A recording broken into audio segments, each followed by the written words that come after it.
Hello, hello, hello. I hope you're all doing well. I changed a few gifts on the screen. I think they're cute. I hope you like them. Oh, big stretch for me. What should we do today? I have so many games to play.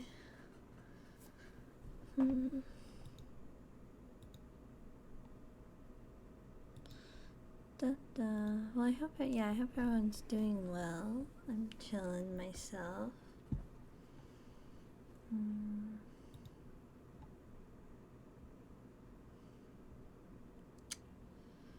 I will play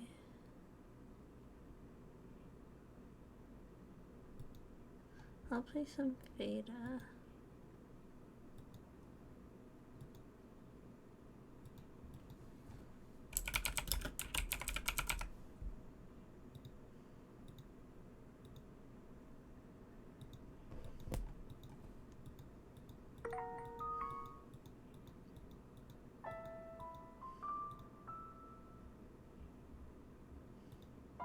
Oh gosh, it worked. Oh yes, go downstairs to the cellar.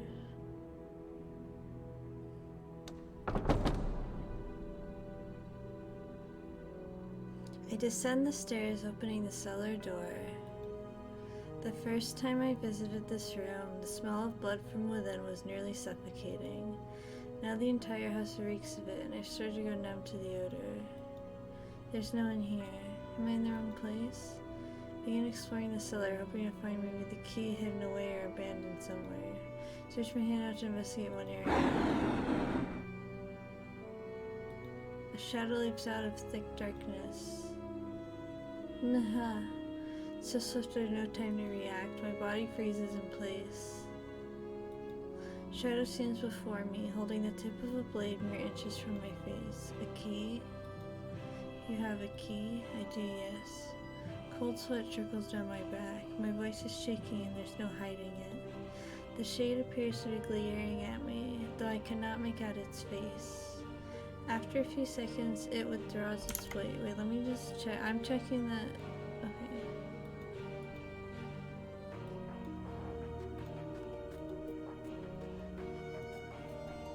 What the... Hold on, let me reopen my chat bot.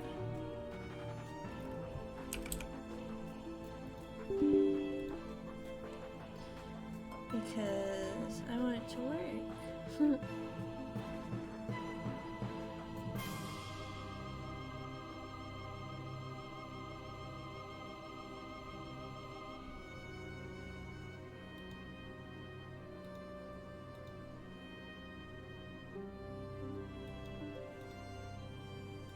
Dang, it's not connecting. Yeah, it's my chatbot is down, so it won't work. What the heck? So annoying. I'm sorry, Anya. I even was trying to get it ready for you, but no. It's just not working. Anyways. After a few seconds, hi Anya though, I hope you're doing well. Well, let me see it. The boy's key. Did he give it to you? In the rose garden, yes. Are you two acquaintances? How could that be though? You're completely different era and country. Who are you? No, never mind. Who you are is irrelevant to me. Are you human now? You're speaking of my nature, the nosy only answer I can give you. You didn't kill me though. If you wanted to, you could easily skewer me where I stand. If that's what you want, I'd be happy to oblige. What did you come here for? For your key. I came to ask if you'd give it to me. You mean open the door? And again the tower is. I see, take it.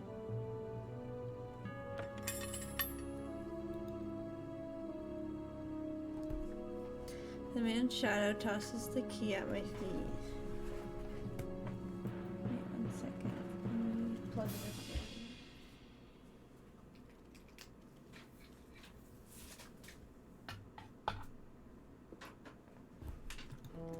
I'm not quite sure what to think.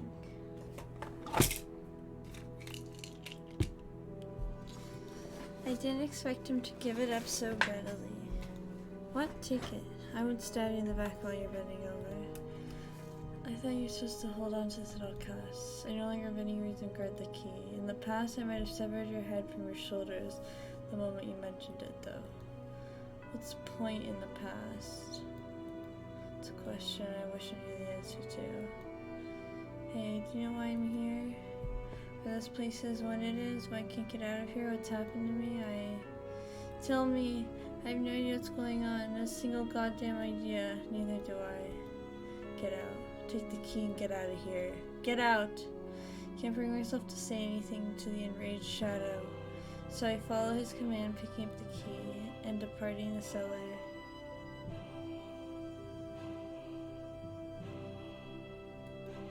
Thought I was dead for a second. Sphinx too, though.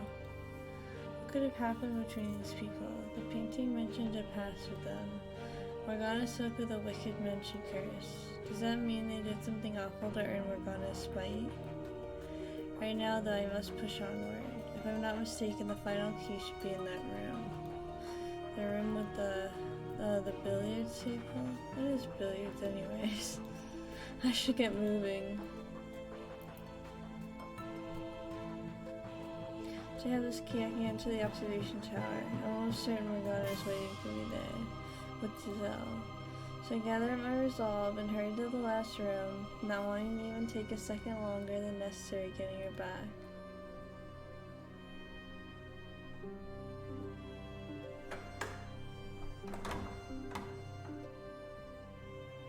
I can hardly believe my eyes when I step into the den. In the middle of the room is a large rectangular table. Several balls roll across its surface, perched on one corner. Looking down at the floor is her. Giselle. Giselle! The question of why she's here has never crossed in my mind. All I feel is elation when I see her once more. There's no room for anything else in my head. I run over and put my hand on her shoulder. Thank goodness you're alright, and turn her toward me. What? Giselle? Giselle, shaking her, causing her head to droop lifelessly. There's not a trace of light in her unmoving eyes. Well, we already know she's dead. Why, Giselle, why? Say something, Giselle. Say anything, please. This can't be. You can't be. You can't be. My mind goes blank. Can't catch my breath. This is the old her. The world is hazy. Why? Why, Giselle? Why did I have to find her like this? Why? I swore I'd do anything. I swore I would never lose you again. No, this can't be. Thought crossed my dazed despair wrapped mind. It's probably nothing more than vain hope, but not a drop of blood spilled from my breast. That's right, she doesn't bleed, so this can't be her. This isn't her. Or maybe Morgana has the power to alter Giselle's very nature, kill her with the flick of a wrist. I don't even want to think about it. There's no hope to be found down that path. All I can do is pray. Beg for her to still be alive. Or if alive isn't the right word, herself. My prayers bring me back to my reality. Just when I realize something hard pressed against the back of my head. A harsh metallic clink. What? Piercing bang rips through the air as I drop to the hard floor. My ears are ringing painfully. Through the cloud of smoke and confusion, I see a man's silhouette. Mist. It takes several moments for me to recognize the object in his hand as a gun, not only because it's draped in shadow, but because I've never seen one with my own eyes. Had I not witnessed what they are capable of through the stories, I would not have understood how terrifying they were. Not a problem, though. I'll finish you with the next one. No, you hold still, boy. Start running around like a rat, and I can't guarantee you painless death. Wait, hold on a second. Why are you trying to kill me for? Because you make too much goddamn noise, that's why. Don't tell me you're the one who... What? Turn my gaze towards the large table. Giselle isn't there.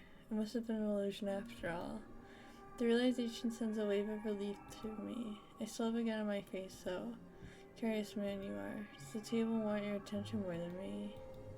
I have a request. Could you please give me the key in your possession? That's all I need, then I'll leave and stop making a racket. I'm not sure you understand your predicament, boy. Because if you think you're in any position to be asking favors, you're dumber than you look. Ha! First off, I don't even know what key you're talking about. I don't believe that. The other two had keys. Telling me they gave you their keys? Sounds like they really do know each other. See for yourself. I believe she'll recognize these. Collecting them down to the tower. You're gonna see Morgana. Seems to be a hint of tension in the man's voice. Though I can't see his face, I can sense the waves forming within him. I brace myself for either rejection or hot lead. But the apparition gives me neither. Take me with you. What? You have the other two keys, don't you? Then you can open the door. Bring me to the witch. Wait, slow down. What are you planning to do when you see her? What do you think? She has to. She has to. He's gone. Just a what? What are you trying to say?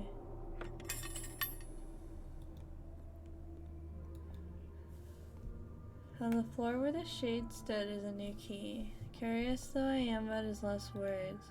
This makes 3. I have all 3 keys now. Trying to rile me up, Morgana? Are you enjoying yourself up there, showing me these phantoms and watching me squirm? Just you wait, I'm on my way. I give the room a brief once-over before making my way back to the chapel.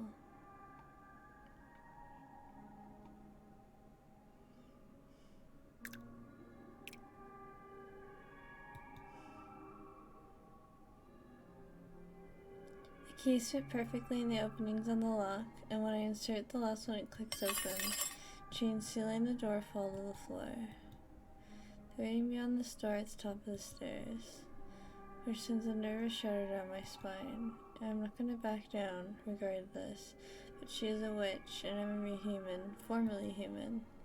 I'm not a master swordsman, nor do I wield a gun. I have nothing at all with which to fight her.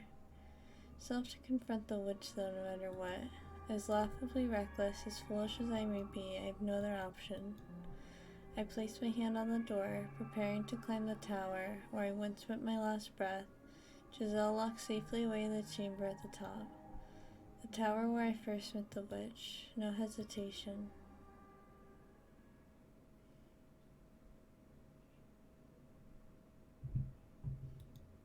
Hiss.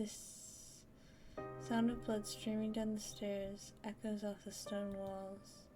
Although I have begun growing numb to the house otherworldly ornamentation, the sight of a seemingly endless river of blood flowing down the spiral staircase sends a chill through me. Bunny the Phenom! Is that Rei Ayanami? It is Aunt Rei. I don't think she's flirting though. She's just staring there. She's just blinking. But hi, Strange. How are you? I hope you're doing well. Every time I climb, makes a splat splat noise. When I reach a window, I look to see a churning reddish black fog. Now this brings me back. You climbing these stairs alone, just like old times, Morgana. I waited so long for someone like you to show up. Someone with enough despair to resurrect me. Every time she looks at me, I grow hard eyes. Give her back. But now I don't see it in you. I don't feel one bit of that intense hopelessness anymore. Give her back. Here I thought we were cut from the same cloth. Morgana. Yes, I'll give her back. You can make it to me without losing yourself. I will not give up, no matter what you do. Hee hee. Looking up, I can see how far the stairs extend. It's just a gaping blackness, and I have no way of knowing for sure whether I'm getting any closer. Wow. Around and around and around and around. Beneath me, the blood river traces the same path in reverse. Start to wonder if the staircase even does end, but I'm not just eternally retracing my own steps, but I continue climbing regardless. It's all I can do, put one foot in front of the other and hope I make it to the top. Morgana, what is this place? What did you do to it? What is it? Why, it's the mansion you lived in for a decade, of course. You look at this and tell me it's the same house. It's with the blood everywhere, and the 3 shadows. Now, my dear, no need to raise your voice. And you're being impolite, one question at a time. Answer me. What is this place? That's immaterial. Even if I were to give you an answer you found satisfying, what would that knowledge do for you? Your objective is to reach the top of these stairs and rescue Giselle. Nothing more, nothing less. Isn't that right? Or by chance, have you taken an interest in me? Despite never once asking me about myself before. My gut tells me that without knowing what this place is, without even the briefest glimpse at its nature, I won't be able to safely get her back. Without knowing what I'm up against, I don't stand a chance. Please tell me about this mansion, Morgana, about yourself. What are you, Morgana? A witch? That's what I'm asking. Why do you have the powers you do?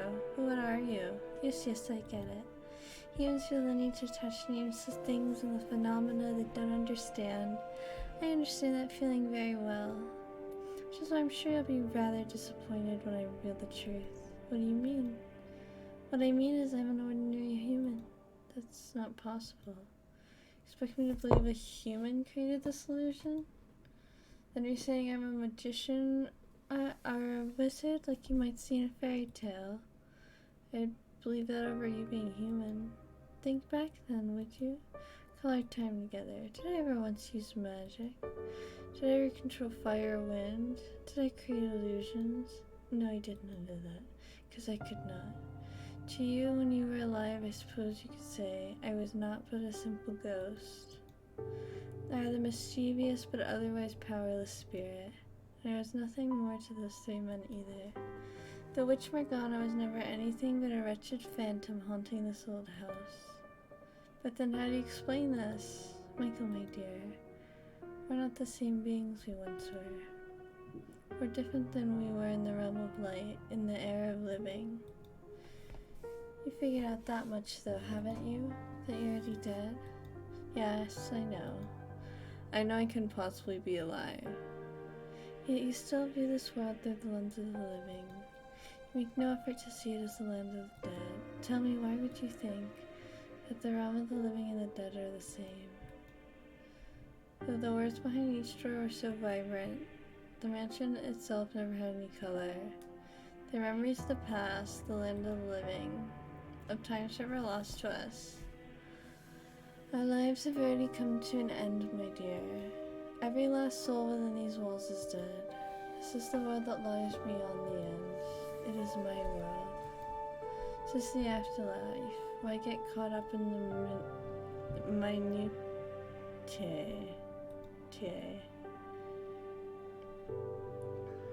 None of us had a future, so what reason is there for you to desperately obsess over checking Zelda? Just like you, she's long since dead. She's a walking corpse. It's not like I didn't already know, but hearing her say it, it's like a kick to the gut. Dead or alive, she still lives within this house, and my spirit found its way back too. Why then should I not wish for her to have a future? No matter what form it may take, no matter if my choices erase her from this world entirely, having seen what lay on that door in her heart, what happened in all those hundreds of years, I could never let her remain here with you, trapped in this world for raft of light, drifting aimlessly for all eternity. So determined you feel the need to raise your voice, but you're not going to budge on that point, I see. I ask you this again, Morgana. Please tell me about yourself. How'd you become a witch? How'd you end up attached to this house? I want to hear your story. You honestly want to know about me? I do now, yes. But not for me, for her, right? Don't be shy now. It's the truth, isn't it? Besides, if you did say it was for me, not her, I might die of laughter. As you wish. You have seen many tales of people's lives since arriving here, and now you shall see mine. Though I ask you this, will you writhe in despair with me? Will you endure maddening agony for me? Will you know pain enough to make you howl? Will you face despair again and again and again? As I said before, if that's what you want from me, let me tell you something then, my dear. It will not be as easy to watch as you imagine. Now that you've reclaimed yourself, you will be able to feel all my pain as if it were your own and to resonate with it. Resonate with it? You no longer have your little guardian with you either. My guardian, she was always protecting me. You'll have a wonderful time, I'm sure.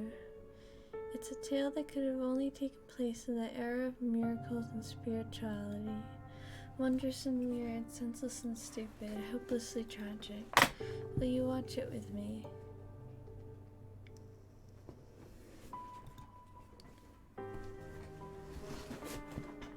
As soon as the final words leave her mouth, I'm engulfed in darkness, not even a moment to brace myself.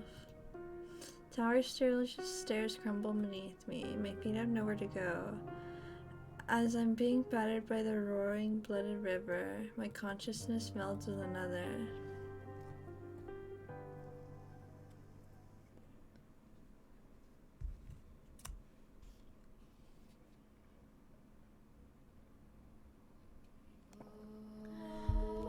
I carry within me the child of God.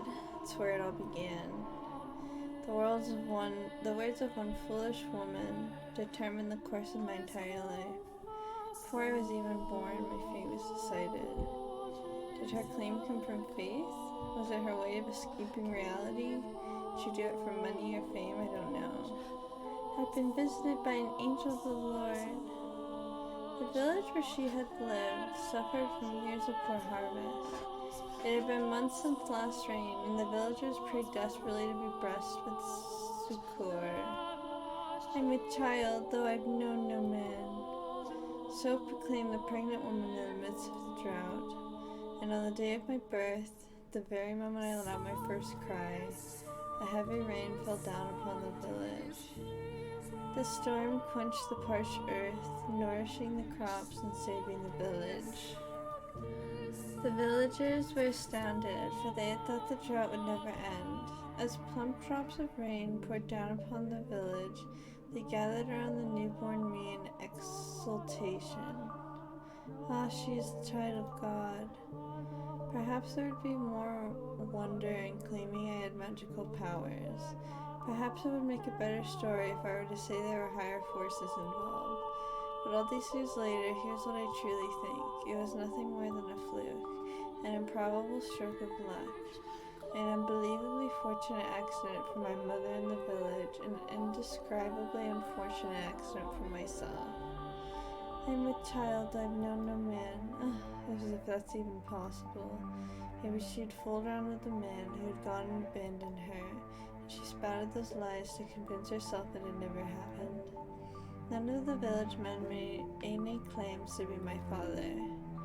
Perhaps he was someone else's husband, and as such he couldn't reveal himself, as adultery is a sin in the eyes of God. The girl they were praising as the child of God was indeed not more than the ordinary daughter of a wretched woman. At the time, though, I thought differently. I believed my mother's words, convinced I was a saint, and gave me a sense of duty, of purpose, rather than superiority. As the daughter of God, I believed it was my responsibility to help anyone in need, so every day I prayed. I asked my Father what I could do, what I was meant to do. Not everyone is equally good, however. There will always be someone who lends their ear to the devil's whispers. One man claimed I was the daughter of a charlatan. He shouted for all to hear, if you really are the child of God, then perform a miracle for us. Could he have been any more unreasonable? Miracles are neither magic nor parlor tricks. They are realized through the power of faith. A lowly village has no place demanding God prove his own divinity. It is the height of arrogance, but the man refused to heed my words. So having no other choice, I contemplated what I could do to show him I was indeed a saint. And blood was the spark of my inspiration. Michael, the time when I lived around and the time when you lived were not so different. Our views and beliefs about the world are very much the same, so you should understand in our time, blood was seen as unclean. It was a dreadful thing ridden with diseases, which is why we drained the blood from animals and purified the flesh before consuming it. I didn't know that. But being a saint, my blood would have been different. Like the blood of the saints who came before me, mine would have been blessed. I believed it would have been able to clean people's impurities. For my demonstration, I chose an elderly woman afflicted with a terrible disease. She was on her deathbed, and no one thought she would live longer than another day or two. No one was overjoyed when I came to visit her. Sincerely believing me to be a holy servant of the Lord, She gathered all the strength she could muster to climb from her bed and kiss my feet. I felt an intensely deep love for this woman. Placing my hands upon her cheeks, I said with all the kindness in my heart, "My beloved sister, partake of my blood." The woman agreed without a glimpse of hesitation, and so I pricked the tip of my finger with a knife and let the blood drip into her mouth. Within 3 days, her health had improved enough for her to get out of bed unassisted. Seeing that no one in the village doubted my powers any longer. In fact, the man who had accused me of being the daughter of a charlatan was subsequently punished for his sins. He received much deserved retribution for challenging the daughter of God for mocking her. But of course, being a saint, I forgave the man. He in turn repented and changed his ways, worshipping me as the true child of God. Now, I'll be honest with you, I was ecstatic, utterly elated. I felt like I was on top of the world and I reveled in it. The villagers showed me with adult adulation. They revered me, the daughter of God. Anyone who didn't was punished. And on top of that, my blood could cause miracles. Tell me, do you look down on me for feeling the way I did? The actual child of God would never let herself be consumed by such base emotions, would she? But if you would give me a chance, I would like to explain myself. I was but a young girl at the time. To a child, her mother is the world. Anything she says is the absolute truth. So when her mother claims so happened to coincide with a lucky miracle, my young mind was set in stone. I was a saint. My blood could heal the sick, and nothing would convince me otherwise. After all, I was but a girl of 6 years old. Oh, she's only 6. Just like Maria vibes. It's not my place to decide whether my blood truly had miraculous powers or not. If you think it did, then it did. If you think it was all happenstance, then so it was. Miracles are brought about by faith, so the elderly woman who was healed was done by the power of her own belief. Baseless hope and despite and desire can, at times, make the otherwise impossible reality. You understand just how major a role religion played in our time, don't you, Michael? Especially someone whose life was taken from him in the name of God. And you understand how powerful word of mouth can be as well, don't you? It didn't take long for word of the miracle-performing child of the God to spread. Thank you for blessing us today. Hi, Cappy. I hope you're doing so well. Thank you for being here. Travelers from faraway lands came to our village, all in search of aid. Driven by a mixture of elation and duty, I gave my blessings unto every pilgrim who sought them. I gave them my blood, yes. My young hands were perpetually covered in wounds. Running out of skin on my fingers, I cut the back of my hands, my palms, my wrists. For long I turned into a swollen, carved up black and red horrors. So I kept them wrapped in cloth at all times. The only time I uncovered them was to give blood to those who sought it. My lacerated hands were, in no uncertain terms, gruesome and unsightly, but the believers who came to see me all wept at my selfless sacrifice. So I came to cherish those words. There were some for whom no miracle took place, but when that would happen, the villagers would come out and say, "The daughter of God is not to blame, you simply lack sufficient faith." Thus, such incidents had no negative effects on my reputation as a saint. I'm doing good. Oh, good! For 3 years, I continued doling out blessings. One day, while I was offering a prayer, my mother let me sip her discontinent. My mother let slip her discontent. Oh, okay, sorry. Totally read that wrong. One day, while I was offering a prayer, my mother let slip her discontent. Why must you hand out miracles for nothing? Why must you give strangers grace? We should be getting compensated. We deserve remuneration. If we charge just a little bit for each blessing, we could be living so much more comfortably. I was dumbfounded. How could the mother of a saint say such a thing? Helping people was my divine calling, and she expected payment? I nearly wept hearing my mother preoccupied with such worldly desires. So I explained to her how important this work was. Discontent can also be discontent.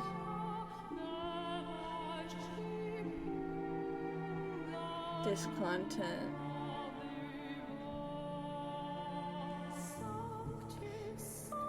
I taught her that we were not to convey material wealth, that we were to dedicate our lives to the service of our fellow man. You're right, my dear saint, she said, understanding, and I believed her, and I fell asleep that night, convinced she truly understood that there would be no more problems. The next day I was told off. Men I had never seen before carried me by the arms and tossed me into a carriage. Confused in panic, I stuck my head out, searching for my mother. Off in the shadows of the house, I saw her with a strange man, accepting a bag of coins. The carriage rocked back and forth as it rolled along the dirt road. Shaking and bouncing with it, I struggled with overwhelming grief and despair. It was perhaps the first time in my life I had felt such a powerful emotion. I didn't know what I felt so much despair over, though. Obviously, it was over my present predicament, but I wasn't sure what about it hurt the most. Was it that I had been pawned off like a slave? Was it that my mother, the mother of a saint, had been blinded by money? Was it that the other villagers had watched in silence as a disciple of the Lord was thrown into a carriage? Or was it that I, the daughter of a god, lamented my misfortune like a mortal? Decided it was a trial. My Father, the Lord God, was testing my worthiness of being his daughter. So I choked back my urge to cry and sat there in silent contemplation. For almost 3 weeks I was rocked around in the carriage. The coachman treated me well enough, but I'm certain it was only because he didn't want his precious cargo dying before he could deliver it. He did not by any means think me the child of God. Third week the carriage arrived in the city. It was much larger than the village I had grown up in, with many, many more people crowding the streets. Something about them felt different too. They all spoke in a tongue foreign to me, which is when I realized I was far, far away from home. I was delivered to the lavishly decorated mansion of the region's lord. Brightly colored flowers bloomed wildly in the garden as guests laughed and ate extravagant meals. And in addition to them, there were probably 4 times as many slaves moving about the grounds, getting a range of looks from everyone we passed, from smartly dressed men to scrawny, emaciated servants, who led to the Lord's chambers. The Lord was surrounded by beautiful women. Perhaps they were slaves, or perhaps they were prostitutes, I couldn't tell. Among them were some girls hardly older than me. They all wore thin swaths of cloth, barely covering themselves at all. The Lord looked me up and down, and with a laugh he said, "Welcome, daughter of God, you'll be performing miracles for me now."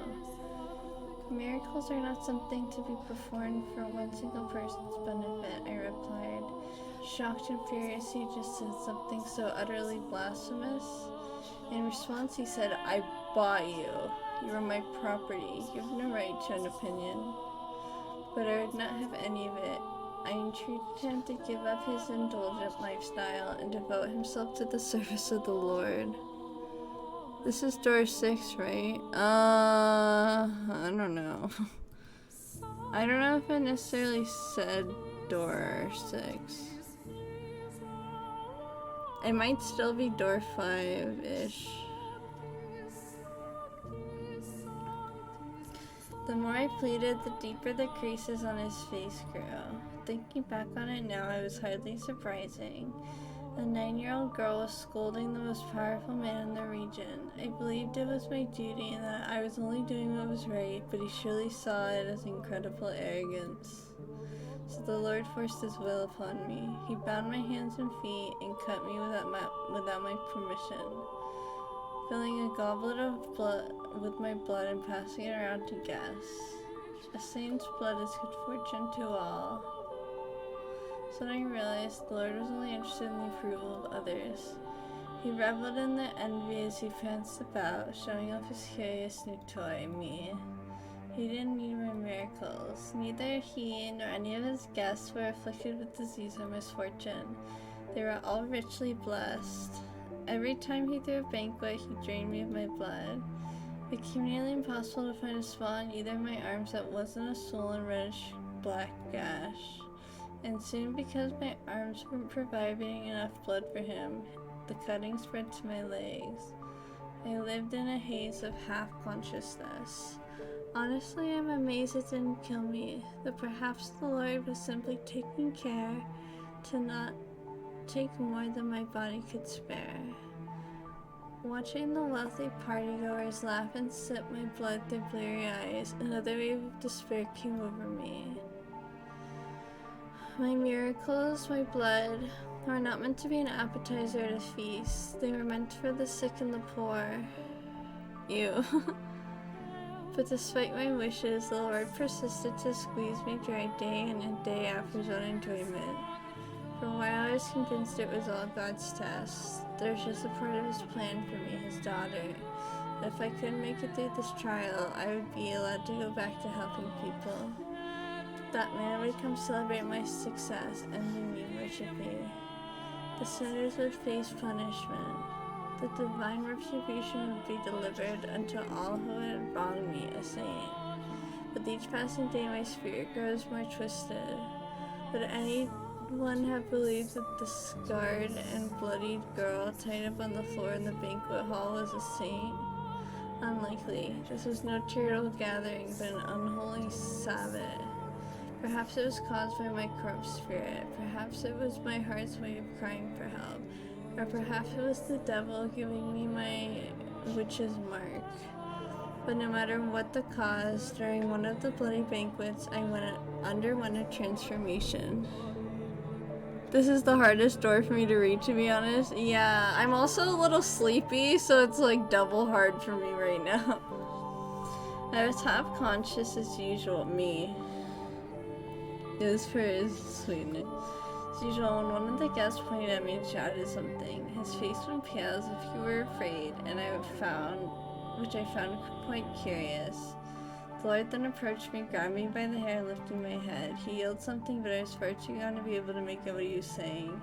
Suddenly, I found myself released from my bonds, but my body had grown so weak from being tied up for so long, I didn't have the strength to hold myself up, so I collapsed on the floor. I'll take the incest story instead. I'm interested in this though. I was still trying to figure out what was happening when the Lord drew a sword, raising it high above his head. His words in that moment reached me in perfect clarity. You're a damned witch wearing a saint's skin. A witch? Why was he calling me a witch? The holy daughter of God. It certainly never made a pact with the devil. Who could have given him that idea? What is in store for me now? Has God performed some kind of miracle for him? Oh yeah, the cursed work. Dozens of thoughts and questions floated through my mind as death hung over me. I couldn't comprehend anything, and so I didn't feel any fear or anger in my impending death. I was simply curious. What had happened to me? And before I had the chance to find the answer, the Lord swung down his blade.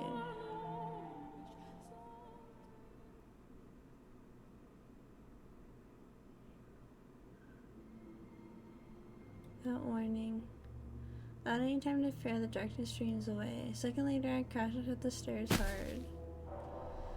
I think I'm gonna pause here.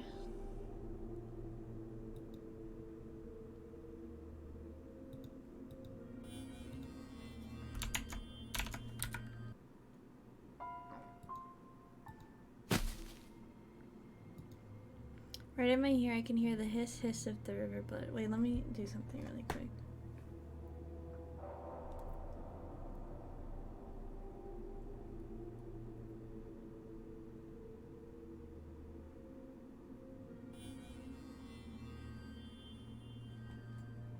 Okay. Right in my ear, I can hear the hiss of the river of blood. The world fades in and out of view, giving way to very real images of a past I never lived. I can practically feel the fire in my eyes and the mad blood banquet's guests. My vision distorts, I can't regain my focus. Whose blood is this streaming down the stairs? Is it hers? Is it mine? Who am I? A saint, a witch? Is what I'm seeing through the cleanse of clarity or madness? Wait, no, I'm not her. I'm Michael, no one else. Hurts, doesn't it? It's hard to breathe. Your chest is on fire. Your vision is blurry. It's dark. It's lonely. It's scary. It's frustrating. It's disheartening. It's exasperating, isn't it? What you're feeling is exactly the pain I felt. Put out my hand in a plea for help, which is when I see something I can hardly believe.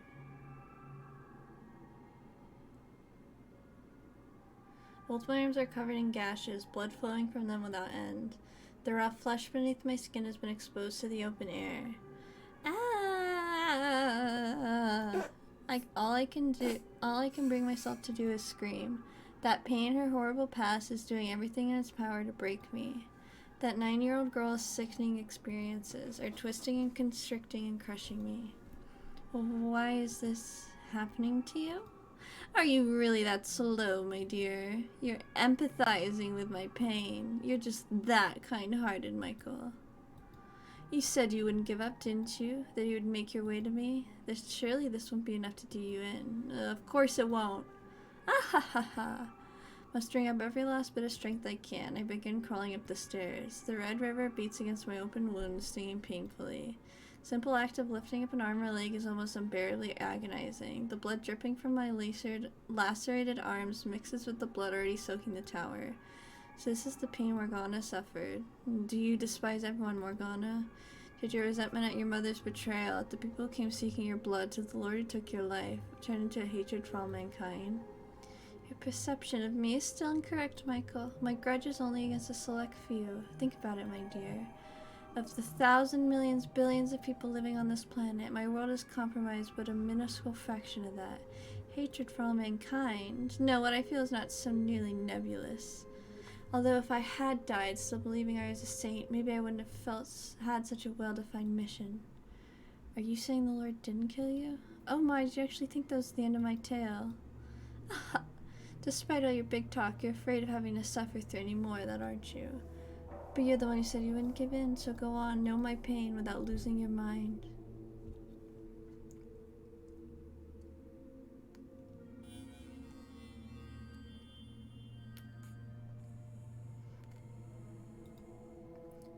Once again, my surroundings crumble. I have no say, I have no chance to object before I'm dragged back to that repulsive banquet.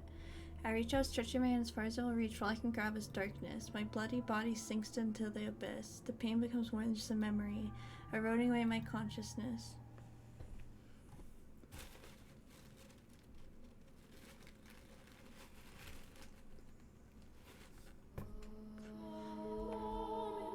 You're a damn witch wearing a saint's skin. Maybe if I had died then, I wouldn't have become the witch you know now, but that's all conjecture.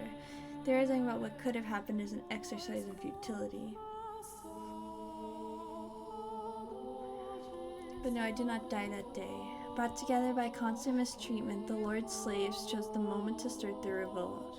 When he swung down his blade, someone bumped into him and was knocked off its course. I didn't have the strength to get to my feet, so I simply watched the chaos unfold before my hazy eyes. It never occurred to me that I should try to escape. At some point during the riot, a young man, one of the slaves, grabbed me by my bloody, limpy arm and led me out of the Lord's manor. The young man brought me to a slum, a place where the people banded together in their hardship, barely scraping together enough to eat every day, let alone pay taxes demanded of them. By the time we'd arrived at a small brothel located a ways into the slum, the fog was starting to clear from my mind. I knew where we were, and the feeling gazes of those scantily clothed women, I trembled. In a sense, I was possibly the most frightened I had ever been in my life, despite everything else I had been through. The idea I had fallen so far I would have become a prostitute scared me to death. After all, I was a saint, and the saints are supposed to retain their purity. Spreading my legs for any man who gave me enough coins would shatter my very identity.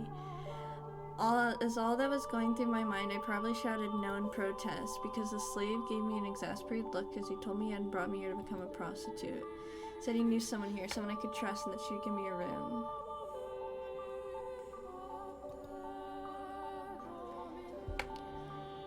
I had trouble believing him, though. I couldn't trust the word of a prostitute, someone who valued money more than her own body. It was all a trap, I was sure. One day they would tell me I had to work. Nothing he said would convince me otherwise. Apparently sensing my mistrust, he gave me an apologetic frown and handed me a mirror saying even if I did, you couldn't get any work looking like that. I couldn't believe what I saw. That couldn't be my face. It had to be an illusion. There's no way. It's not the face of a saint. It couldn't be. If it wasn't real, it was impossible. Patches of my skin had fallen off my face, exposing the raw red flesh beneath. It looked quite similar to what had been done to my arms and legs.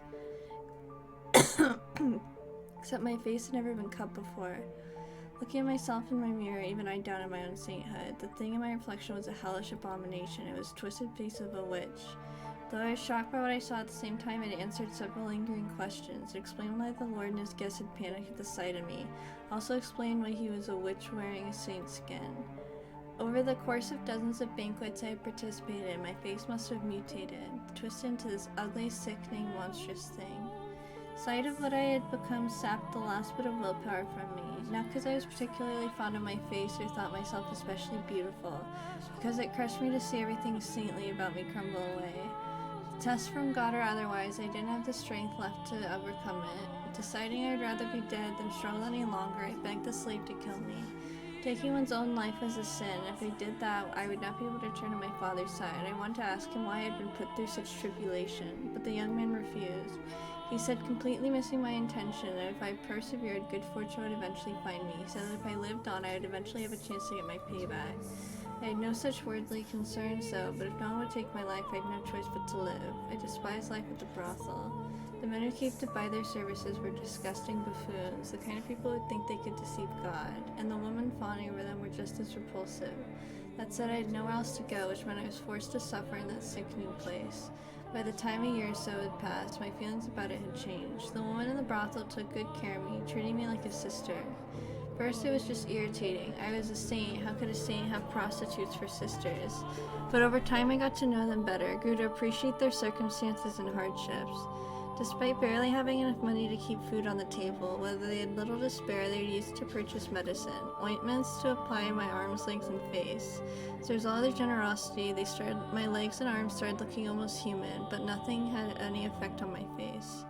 Occasionally, the slave would drop on it to check on me. The other men thought me ghastly and wouldn't get anyone near me, but he was different. Every time he visited, he said, "One day I'll show you the world." And to tell you the truth, I was beginning to grow attached to it all. My time at the brothel was probably, all things considered, one of the brightest chapters in my life. There I was neither saint nor witch, but a normal girl.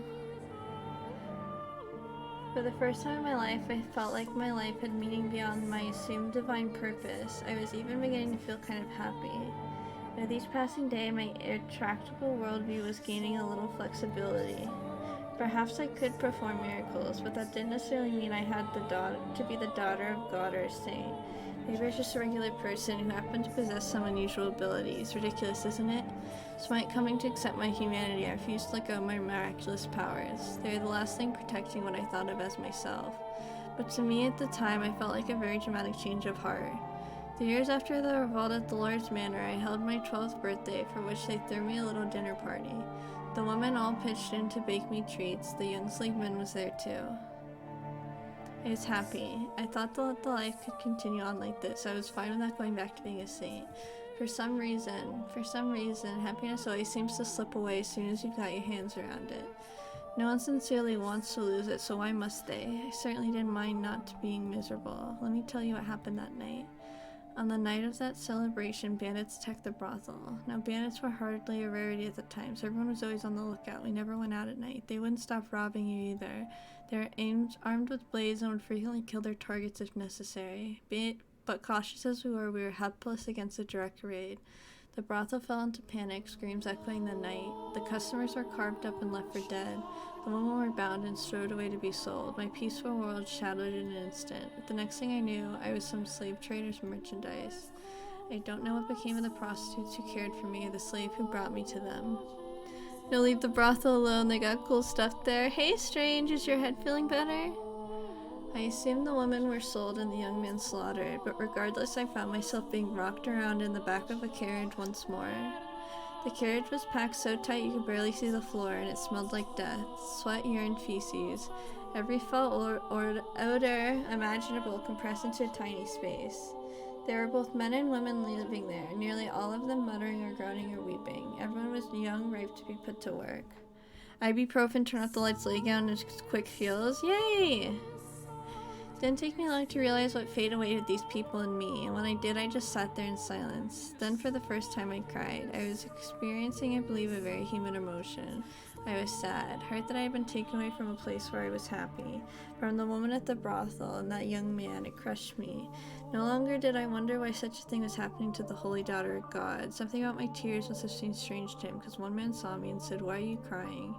He was a curious man. To start, he looked very different from anyone else. The color of his skin, the length of his nose, the shape of his eyes, everything about him was new and unusual.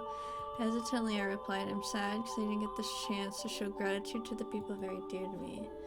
The man fell silent, looking as though he was deep in thought. I had no idea why he asked me that, but something about it made me uncomfortable, so I couldn't bring myself to ask. Several hours later, he suddenly stood up. The guards had no patience for anyone stepping out of line, and they didn't look like they would hesitate to kill us either.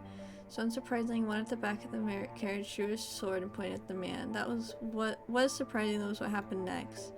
The man, his hands shackled like the rest of us, leapt for the guard, slamming his fist into his face and stealing his sword. The entire carriage was in shock. The guards were too stunned to effectively react, so they were quickly cut down. Because of the one-man uprising that had taken place between cities, there was no one the slave traders could ask for help before they were slaughtered. The blink of an eye, it was all over, and there was nothing human about what I had witnessed. If I had to describe it, I would say it was as though a wild beast had attacked. The man ruffled through the slave trader's clothes till he found the keys, which he brought to me, ordering that I must unshackle him, and so I did as he commanded. Once they had enough time to process what happened, the would-be slaves applauded. Their wretched souls had been saved, and for a moment I believed so too. When the man's hands were free, he rolled his shoulders a couple times, making sure everything was in place, and then he began his massacre. Screams of agony filled the carriage as he ran his sword through the helpless men and women packed inside it. Blood and guts were splattered against every surface, and those who tried to escape could not get far before being mercilessly skewered. It was like a scene out of a nightmare. I was frozen in place. Not out of fear, but because my mind shut down. Ibuprofen comes in clutch, yeah, for real. I couldn't make sense of what was happening, so my mind rejected it. And with my brain having given out, my body was more than a lifeless puppet. In short order, all the slaves were dead, and I was sitting in a pool of blood staring at the man. He pointed his blade to me and with a little smirk said, "Why didn't you run?" I asked him, "Why did you kill them?" A smile vanished from his face, and after a few quiet moments of pondering, he replied, "The dude was wilding out, because I felt like it. And why haven't you killed me yet?" To which he gave a curt, "I don't know," and then withdrew his blade and wandered off into the distance. When I was all alone surrounded by corpses, I glanced down. Half of someone's face was looking back at me.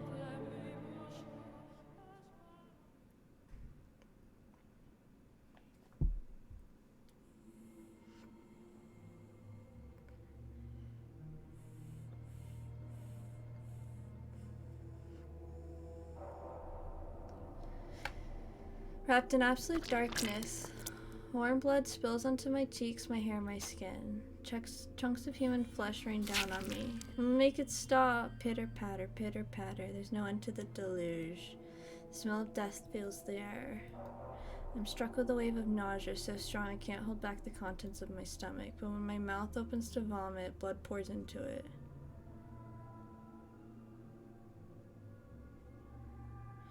Let go of me. Dead bodies grab at my ankles, dragging me down.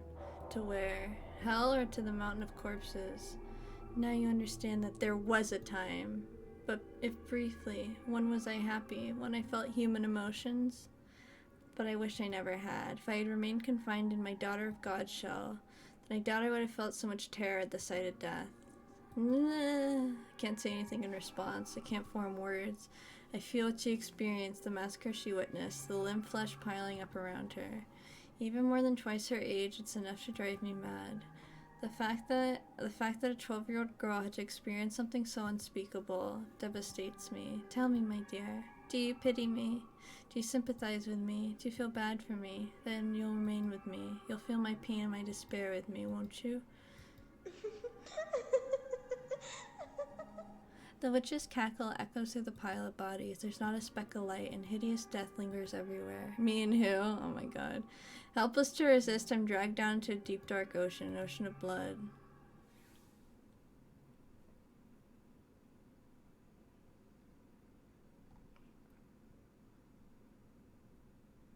For a sec I thought you were cackling. No, that was the story. Now on with the story. It's at a complete loss for some time after that. I didn't want to return to the city because I knew there was no one left who would take me in. So only the Lord who had bound me and drained me of my blood. So I wandered the roads, no destination in mind and nothing to defend myself but the clothes on my back. Frankly, I'm rather surprised I wasn't attacked by bandits. After walking for days without food or water, my mind was hazy and my exhaustion at a peak. At a distance, I saw a lake. So driven by my thirst, I turned my unsteady feet towards the water, not caring that it took me off the main road. And it turned out it was the correct choice, because there was a small cottage beside the lake, smoke rising from the chimney, telling me it wasn't abandoned. Out of sheer desperation, I knocked on the door. No one answered. The door was unlocked, so slowly, hesitantly, I pushed it open, and beyond it, I found an old woman sitting dead in a chair. The woman was a witch, by trade that is. Appeared she had a deep knowledge of medicinal herbs, using it to make an assortment of medicines. In her cabinets were dozens of small glass bottles containing dried powdered leaves and crushed berries, among other things. On the fire was a cauldron, liquid bubbling inside. The woman looked as though she was asleep. Presumably she had passed away of old age, for there was no sign bandits had been rooting through the cottage. She had a look of absolute eternity on her face. Looking over at the woman's dead body, I didn't cross myself. I envied her. Dragging the woman's body by her feet, I dumped her into the lake. Do you think doing so makes me a bad person, makes me unsaintly? Well, I didn't have anywhere else to go, and the owner of the cozy cottage was no longer of this world. There's no reason I couldn't fill her home instead, was there? I deserved to have somewhere I felt comfortable after everything I'd been through, didn't I? So I took up residence in the old witch's cottage, and remained there until my 16th year. By 16th, a terrible cynicism had taken root in my heart. I had no trust for people. I shut them out, building high walls around myself. After such tumultuous, bloody childhood, it's all I could do to protect myself, to keep my young spirit from cracking. Nevertheless, travelers would on occasion pay the old witch's cottage a visit, seeking her medicines. Whenever someone arrived, I would cautiously crack the door open, telling them they could trade for whatever they wanted with food, never showing my face. One day, a young man showed up at the cottage. My sister has fallen very ill, and she definitely needs medicine. He was very soft-spoken. There was a distinct kindness in his voice, which I thought was unusual, curious. What kind of person could he be? Wait, I'm making connections. I wonder if in the second story, the person who slaughtered everyone was the beast, and that's why he's being punished by her. And I wonder if this soft-spoken person is the first guy we saw. I don't remember his name. Mel? What did he look like? What expressions did he make as he spoke? So as for the curiosity, I snuck a peek at him through the crack in the door. Yeah, I knew it! I'm psychic! I'm psychic. He was a handsome young man with flowing flaxen hair. And upon seeing me, he didn't flinch back in disgust. He smiled. According to him, so that means he's gonna do something. Oh god. His younger sister had fallen gravely ill, and though they had tried a number of remedies, she was still bedridden. The medicine I gave him too had no effect. But he persisted in his quest, visiting me again and again for new combinations to try. He wanted nothing more than to relieve me even the slightest bit of his sister's suffering. And moved by his dedication to his family, I too wanted to do anything I could to help. For the first time in years, my world encompassed more than my small cottage. When the young man came, he had asked not only for medicines, but to go on walks with me. He volunteered to spend time with me, despite my horrifying appearance. It's not healthy to stay holed up inside all the time. Got this beautiful lake right here. Why don't you say we take a little walk around the shoreline? Said with a smile, taking me by the hand. We spoke as we circled the lakeside. His voice was always soft and pleasant, like a ray of sunlight shining through a crack in the walls. Oh, what a good guy. When I was with him, I felt like I could be an actual person, an ordinary girl. He talked about his sister more than anything. Whenever he did, he was at his brightest and most melancholy. The young man has been a member of the noble house, but disputes over who is the rightful heir had forced him and his sister out. Shortly after that, his sister had fallen ill and was now bedridden. I'll take anything at this point to make her better. I'll even take a miracle if I can get one. The word muttered beneath his breath sparked my memory. I was a saint. My blood had healing properties. I had no reason to hesitate. Someone needed my help. Who deserved it more than this kind-hearted young man's sister? So I decided to tell him what I really was. That my blood had miraculous power, that it had saved people. That the moment I had been born, the drought plaguing my village had come to an end. That means he's gonna, like, take her and cut her up and shit. That I'd been known as a saint, the daughter of God. I told him everything, and he believed it all. He led me to his house, where a pale, sickly young girl lay in bed. She was a sweet little girl with the same flaxen hair as her brother, who looked like she would have been quite spirited if not for her ailment. No sense of self-preservation, no. I know, right? It's touching to see the two siblings sitting there together, quietly holding each other. I'd gladly give blood for the two of them. So I made a new cut on my arm, which had healed considerably thanks to the slave and the woman of the brothel, and let the girl drink my blood. Neither of them had any doubts about my sainthood, and because they believed a miracle occurred. The flaxen-haired girl recovered enough to get out of her bed. I'm extremely proud of myself. I felt like for once I'd actually saved someone's life. The only issue was she didn't make a complete recovery. For a few days after drinking my blood, she was in good health, but her condition quickly regressed. I was deeply perplexed by this. A miracle had undoubtedly taken place, but it was only temporary. Now that I believe I can explain what happened. Her recovery was nothing more than a placebo effect caused by her faith, but that's something I couldn't have known at the time. We were all three perplexed, and we were all three disheartened. Nevertheless, I was prepared to give her my blood as many times as needed. Whenever her condition worsened, the young man came to request more, and never once did I turn him away. Having healing properties always means you're going to suffer a lot of brutal damage in the fiction. Yeah, for real.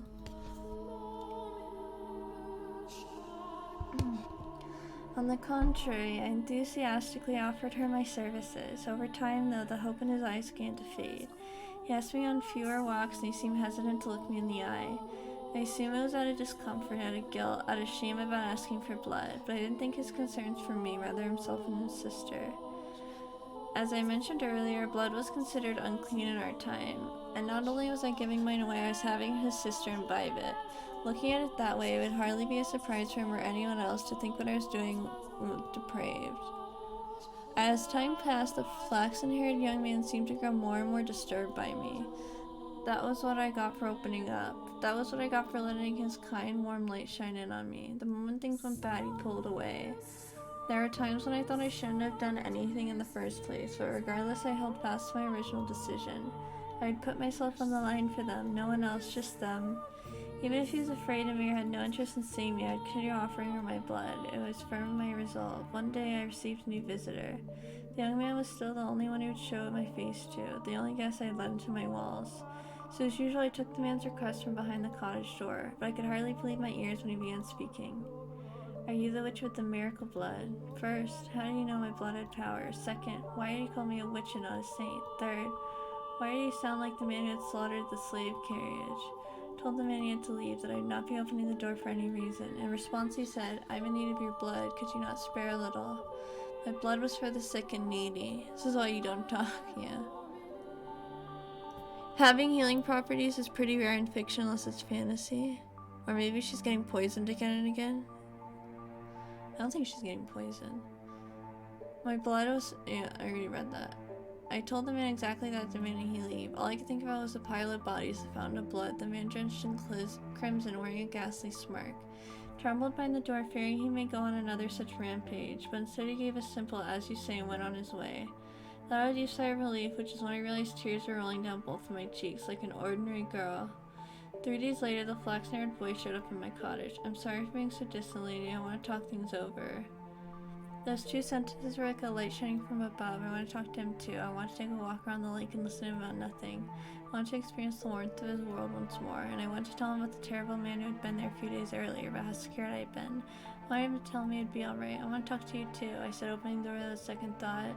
The light of the sun was so bright, all I could make out was his silhouette. I couldn't see the look on his face or a look in his eyes. A gentle breeze blew past, and my mind froze. How could this be happening? What did it mean? Why? How? What was that man doing standing behind him? Why was he carrying a sword? Why was he coming into my house? Why did he swing it down, severing my arm? Because in a daze, I couldn't make sense of anything. I didn't want to. What the hell? I feel like it's a lot more to read because the text format changed. Yeah. My left arm fell to the floor before I even knew what was happening. Then my legs gave out. The pain, searing and unbearable, came a few moments later, so I was lying in an ever-expanding pool of my own blood. I did something that I hadn't done before. I had resisted doing no matter how much blood the Lord had stolen from me. I screamed. It was a hideous, visceral noise, a sound I'd never thought a saint could make. Same ear-splitting howl that slaves had made as the man butchered them. I writhed, I wailed, I wept, I crawled across the floor through my own blood. I begged and begged and begged for my life. The man walked over, picked up my severed arm, and then shockingly he tossed it to the kind-hearted young man, after which he said, That's your share. Should last you long enough. Share? What do you mean by share? What was he talking about? Why had he given him my arm and why had he taken it? Why was he talking like they knew each other? Why? I'd sprayed blood for him when he asked, hadn't I? So why was he doing this? Why was he cutting off my arm and stealing it easier on his conscience than simply asking? You understand how I felt, don't you? You can put yourself in my shoes, can't you? The young man refused to look me in the eye. Holding my bloody arm in his trembling hands, he fled from the cottage as quickly as his legs would allow. The man then walked over and picked me up. I had neither the strength nor willpower to resist. Holding my arms, he began to speak, telling me things I didn't want to know, things I didn't want to hear, but he didn't care. Nothing personal, I just need your blood. Without it, she'll lose her church. Don't take it personally. Tell me, is there anyone in this world who wouldn't feel a bit of spite out of being put through such torture? How's I supposed to let that slide? No one's that much of a saint. My trust had been betrayed, and I was supposed to turn the other cheek? A man had barged into my house uninvited and cut off my arm, and I was supposed to just smile and take it?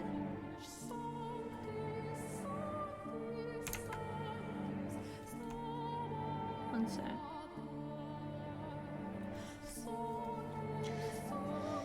Is there anyone anywhere who doesn't feel even the slightest bit of hatred ever? Is there anyone in this world who could just laugh off and brush off this level of abuse? Tell me, is there? How could I not hold a grudge? How could I not despise them? How could I possibly forgive them? Cuts off an arm and says, don't take it personally, for real. Dude, not cool. Tell me, please, tell me, how could I? She needs money. I needed some way of getting enough money to keep her church running, so the Lord made me an offer. If I brought him the witch with the miracle blood, he would finance a whole new church for her. The Lord? Why him again? Why couldn't he leave me alone? If you're trying to kill me during one of his blood Sabbaths, why was he after my blood once more? Had he learned it really did have miraculous powers and decided he wanted me back? You get to be the sacrifice. To keep her church from collapsing, to keep her world from collapsing. Sacrifice, excuse me, what? What's this about keeping your church from collapsing? You murdered a carriage full of innocent people, and you're trying to protect a church? You? Are you out of your mind? Churches are where people go to commune with God. Didn't he banish her or something? What happened there?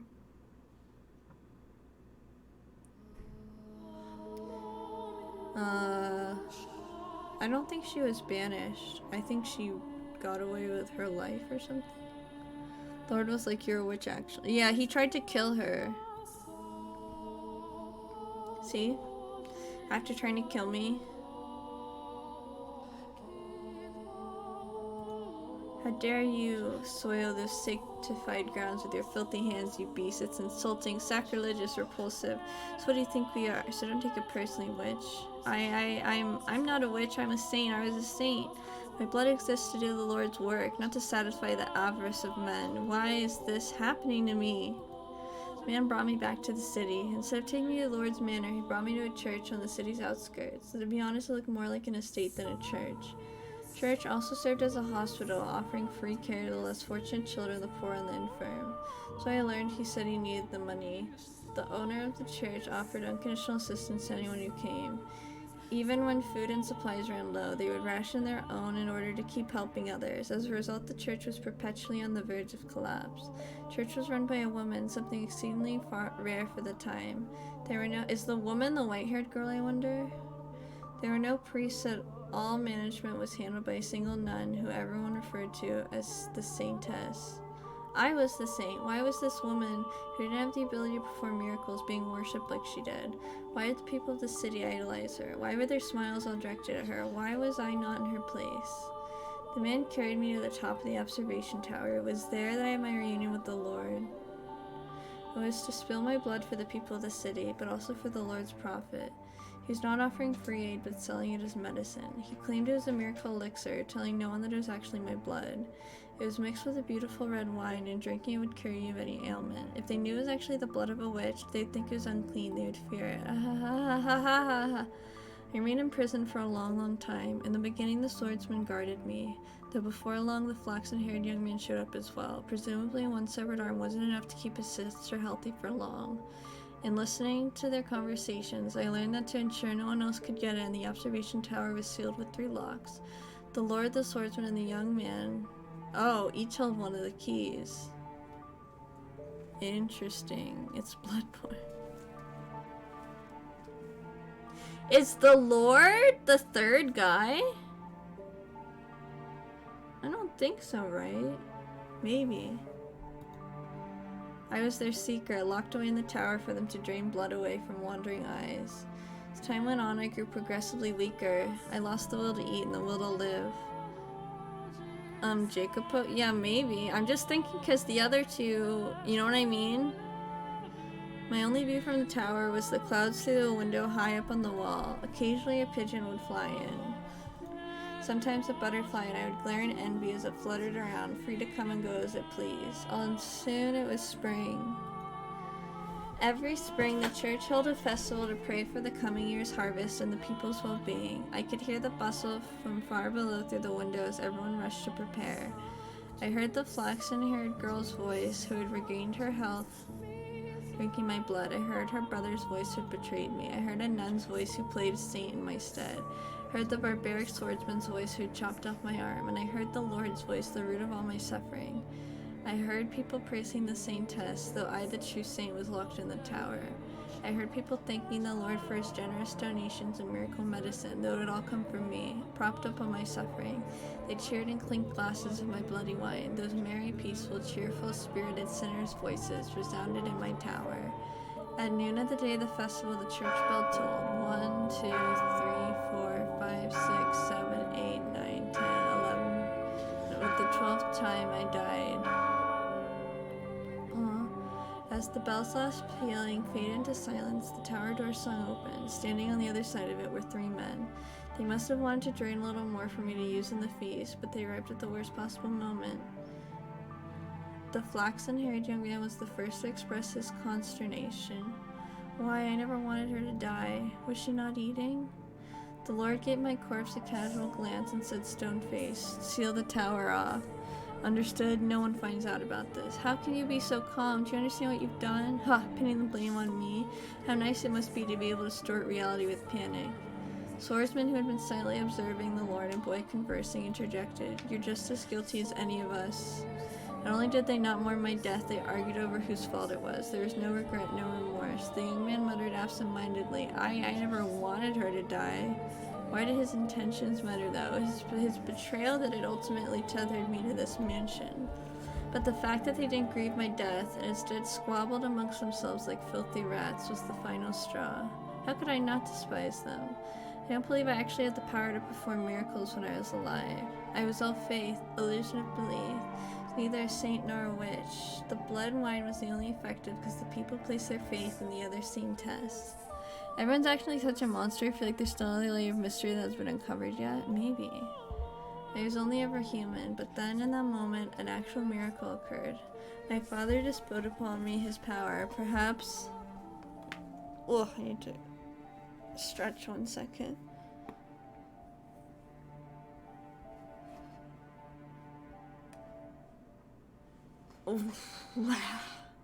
Perhaps it was the devil who lent me his strength. I was looking down upon my own dead body, my own wretched self. There was nothing beautiful about the pile of bones I'd become. I could almost smell the rotting flesh. That was once a saint. I laughed at the thought. It was absurd, ridiculous, and infuriating. They would pay. Those who had cast me into this hell, who had mocked me, who had done this to me, who had made a witch out of me. Hatred coursed through me, revulsion at everyone on these grounds still smiling. They would know just whose dead shoulders their little party was resting upon. They wanted so badly to call me a witch, then a witch I would be. I would kill them, every last one of them, and place a curse on their souls. So I made my wish. Most people might consider it a curse, but to me it was most certainly a wish. And my father, maybe the devil, granted that wish. From the garden there arose green. The flaxen-haired young man knew that better than anyone. He went deathly pale, darting down the spiral staircase until he reached a window. A young girl was on her knees, vomiting blood in the grass. The young man let out a yelp as he descended the remainder of the staircase. Soon as he reached the garden, he lifted the girl in his arms, but she had already perished. Realizing this, he cried to the heavens, saying the one thing he should have kept to himself. The witch killed her. The blood of the witch killed my sister. The wine you're drinking is no medicine. It's the blood of the witch. You're all drinking witch's blood. Crushed by the revenge. Oh yeah. Crushed by the loss of his only family, the young man picked up a silver fork and plunged it into his own throat, ending his life. Oh my goodness. Naturally there was an uproar. Goblets of wine crashed against the earth in rapid succession as the people holding them fell to the ground and vomited or convulsed. Fucking metal. The nun was the first target of their outrage. What she had claimed to be medicine had turned out to be blood, an unclean substance, the blood of a witch no less. A servant of the church, a servant of the Lord, had given the followers blood to drink. At this, their indignation surged uncontrollably. The people surrounded her, tying her up and throwing her to the ground. As they prepared to inflict righteous justice upon her, the swordsman soared down the stairs into the garden, plunging his blade into anyone standing near the nun. The cries of agony ringing through the church grounds were ear-splitting. It was no longer a place of God, but hell on earth. Hell built up by the hands of a man. Hell painted red with the blood of their brothers. And the people armed themselves with anything they could find and went after the man. As much of a beast as he may have been, he stood a little chance of such numbers. It is the fate of a beast to be exterminated by those he terrorizes. And once he was gone, the nun had no one left to protect her. She was too consumed by their frenzy. All that remained was an inextinguishable inferno. Hysteria and despair, madness and outrage, no outlet for it. It was a revolt that made the slaves' uprising at the Lord's Manor look like a game. Eventually their rage found a new target, the Lord. It was only natural, for he was the true villain. He was the one who had given the money to the church. He was the one who had profited off of it. Above all, the people resented those who stood above them, particularly in times of unrest. The city resounded with cries for the Lord's head. As he looked down upon it from the safety of the observation tower, he could do nothing but watch his domain burn. I can only imagine how painful that must have been. But before long, having seemingly made his peace, he began descending the spiral staircase. The writing reminds me of the book The Voice of Fire by Alan Moore, but this is better. Ooh.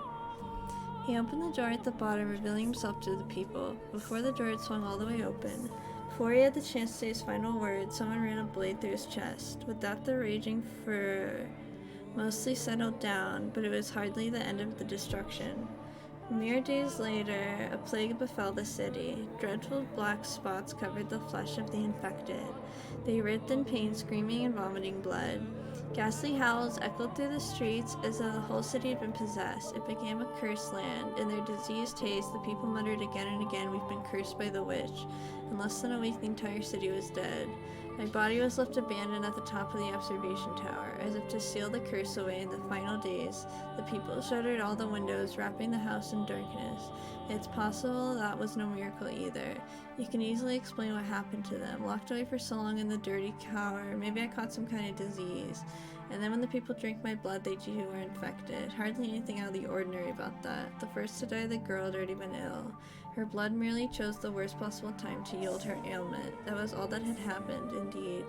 It was nothing more than a fluke, an improbable stroke of luck, an unbelievably unfortunate accident for the city and those 3 men, an indescribably fortunate accident for myself. But I wish to believe it was a miracle. Even if my blood didn't have healing properties, and even if I wasn't a saint, my wish, my curse, is what caused the uprising, and that was my miracle. Granted to me by God or the devil, I chose to believe that, and that my miracle took on its true form thereafter. My curse had brought death upon the 3 men, and for whatever reason my rancor was far from sated. They had died, so what?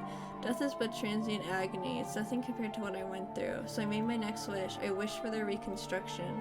I wished eternal suffering on their souls. I wished to trap them in a never-ending cycle of pain and hatred.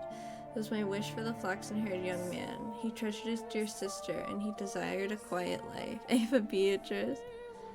So I wish for him to have just that, and I wish for his dearly beloved sister to love him more than anything in the world, for his world to be destroyed by love gone too far. This was my wish for the beast-like man. He was conscious of his tendency for violence, and he yearned to be more human, so I had his inner beast toned up just a little. Ugh, I am late. Hi, Anya! I saw to it that he would never be human, so he would never have the peace he so desired. Yo, this story is wild. My wish for the Lord was more straightforward. He seemed to have a great affection for wealth and authority, so I ensured those were the only things he could ever have. Who needs love or friendship when you could be drowning in power?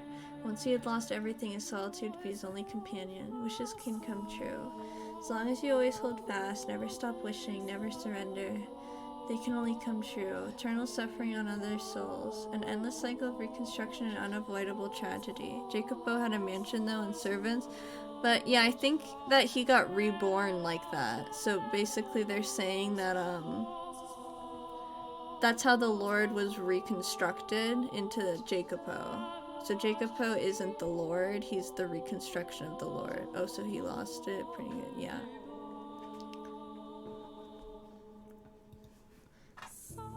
Hell yeah. Tell me, my dear, do you sympathize with me? Will you curse them with me? Will you take my hand and revel them with me?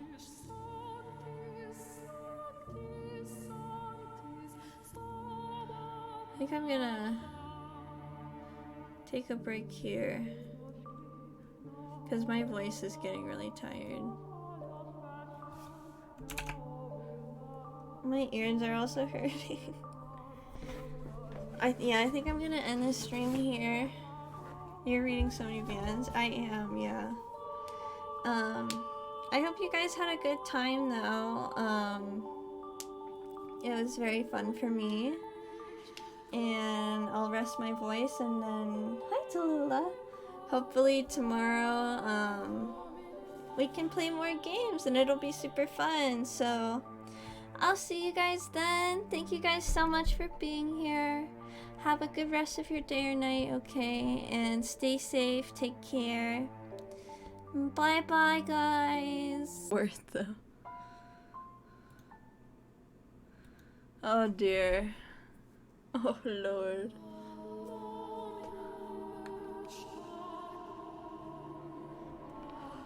So that's supposed to be Michael at the front? Well, you can keep swearing. On the title screen? Yeah, I know what you mean. This time when my body crashes into the tower's stairs, I'm unable to make noise. The obstruction is less mental and more physical. The excruciating pain. I'm 3 hours ahead of you. I'm already in bed but want to update you. Aw, thank you for the update, Merc. You'll have to let me know when you're finished so we can continue with Danganronpa 2. It's so intense I can't even eke out a scream. My vision is distorted, my mind thick with fog. I feel like I'll fall into a bottomless pit if I loosen my grip on my consciousness even slightly. Through the haze, I see my own severed left arm. I'm sure it won't be long. Reflected in a pool of blood, I see my face, large chunks of flesh peeled off. I bet he is in the same condition as the witch was in when she got torn apart, unfortunately. Good night, everyone. Good night, Merc. Have very sweet dreams and a great day tomorrow.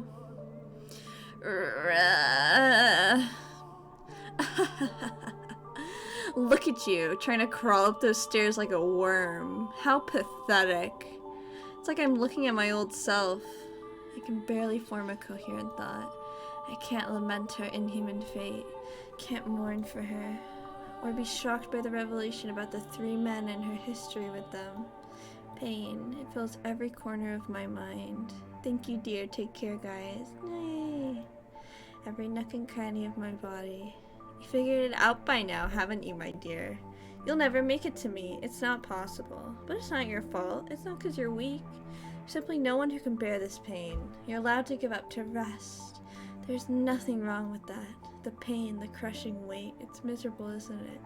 But all you have to do is turn back, and it'll all go away. Song is my fave song in all the VNs I've read. Oh, interesting. The witch whispers her sweet temptations. You've put in a fine effort. There's no shame at all in throwing in the towel. Her voice is soft, gentle, pleasant, saturine. Concede defeat. If I do, it'll all go away. You named yourself after that one Umineko song, though?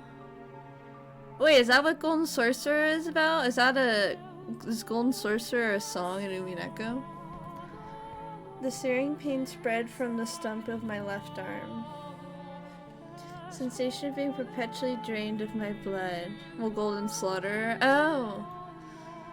The miserable solitude of staring at a door that never opens. The laughter I can hear through the window. My miserable wailing and this maddening hatred. I can end it all. That's right. It will all be over. You have the power to make it stop. Make it all stop. No! I can't let that happen. That's just what was on my mind at the moment. Oh. No, I have to get her back at my side. I'll do anything to take her back, even if it means I end up 1,000 tiny scraps of meat. I will not give up on her for any reason. You won't, will you? Oh, such a beautiful resolve. Willing to sacrifice yourself to save the girl, like a hero of legend, or maybe a fairy tale prince. No, I'm no hero, and I'm no prince. Crazy Frog is the best piano OST ever. You're damn right, Yen. You're damn right. I'm human, an ordinary man. I don't have any extraordinary power. I'm not a courageous leader or a charismatic general. I'm just a regular man in love with a regular woman who refuses to lose her. I don't need any other accomplishments, only that. That's all I need, because I'm just a regular man.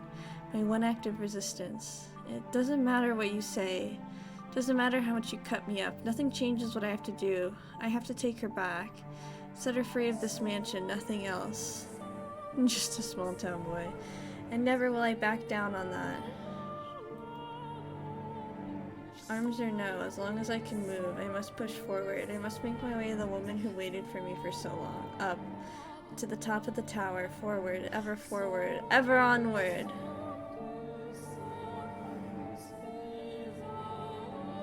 Guarding my bloody body, praying the pain no mind, I once more arrive at the top of the observation tower. Place my hand on the door, holding myself up with my lacerated right arm, and take a moment to catch my breath, and then I lift my head, gaze into the void and shout her name. Morgana!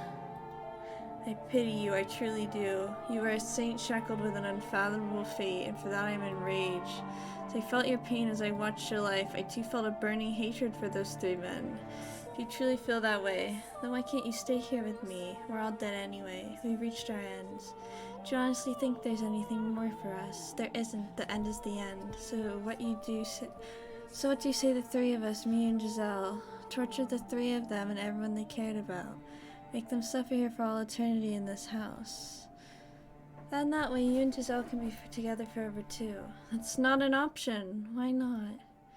'Cause hatred only brings you pain. Huh.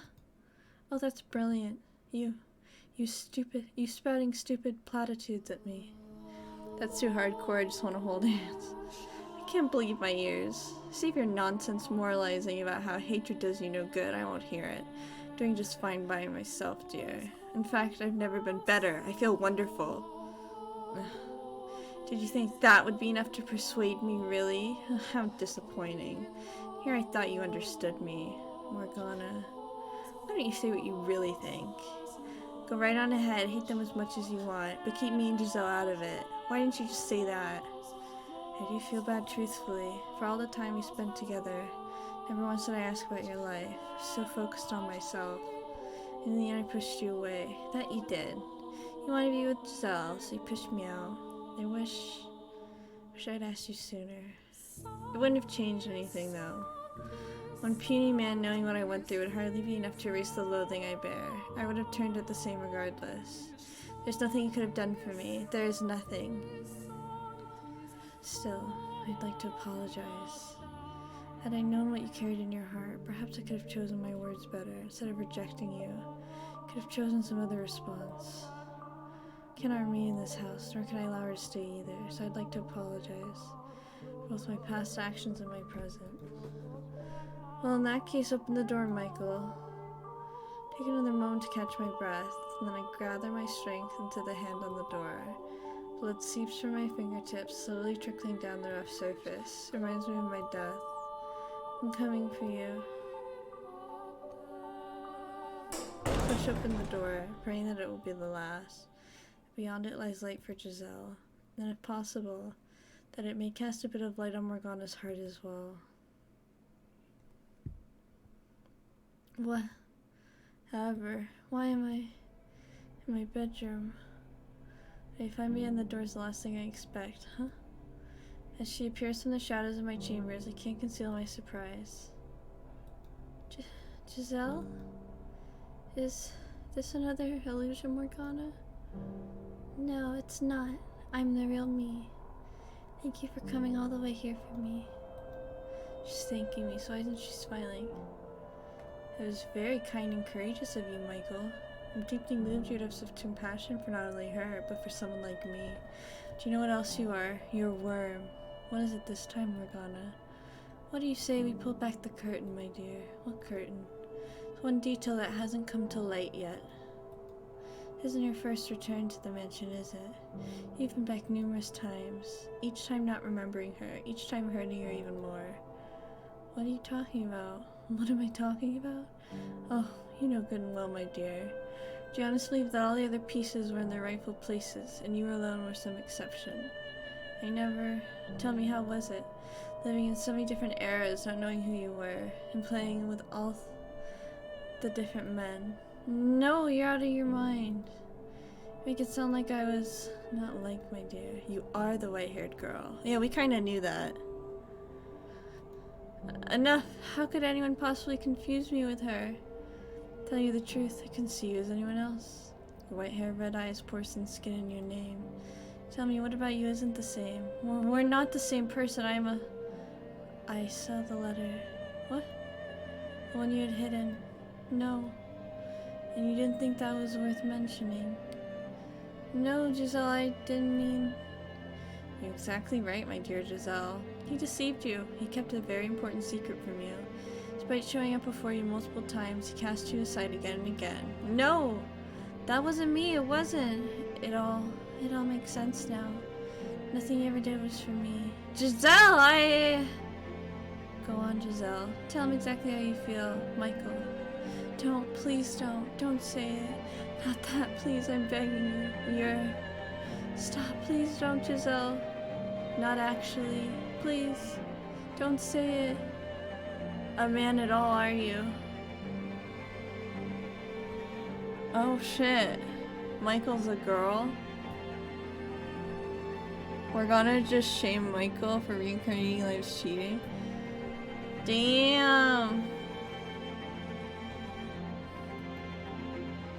I was right. You were right. You're disgusting. What? Is she like homophobic? Or is he trans? I'm confused. Poor Michael. Michelle. You're the only one who could have been, my dear. The only one who could have been the white-haired girl. The next moment, my whole world comes tumbling down. Could have borne anything. Losing my arm, having my face torn off. I don't know if those exist in 1000 or whatever this started. Yeah, but the author might know it. Also, yeah, trans people have existed forever. My heart once again broke. Aww. Any amount of pain, I could have handled it. For you, I could have done it. But this, hearing those words coming from your mouth, being rejected by you, that I cannot. Those words, they bury me alive, and you're the one person I never wanted to hear them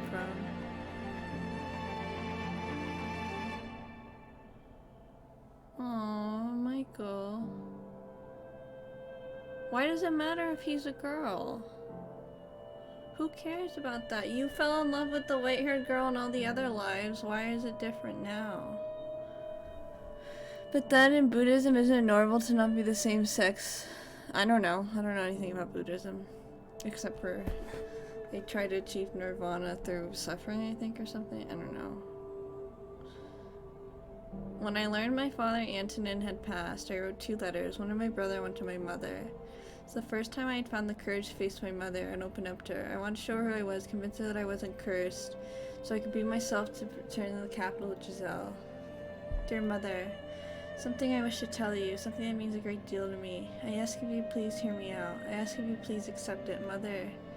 I no longer bear any resentment for my present lot in life. Nevertheless, I'd ask of you to concede one thing. I was never cursed. That I was always your son. That I am Michael, not Michelle. Sounds like he is trans. So it makes more sense now too, if what's happening is happening. I am Michael, not Michelle. I have found someone who I care for dearly, a woman.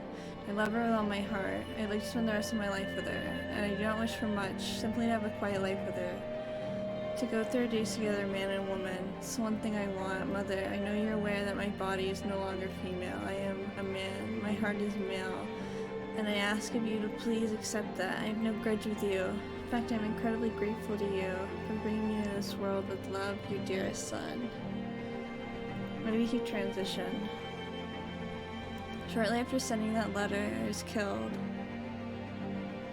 Oh, Michael. Poor guy.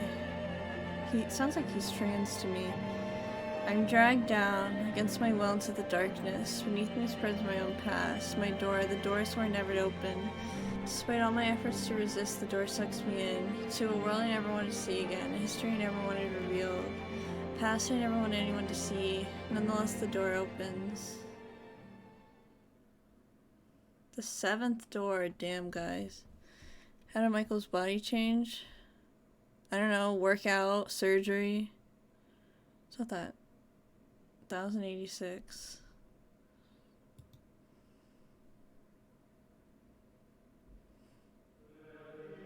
Dude, they had surgery in 1000. Yep. Strange. Why are you so... You're making me mad. You're not actually making me mad.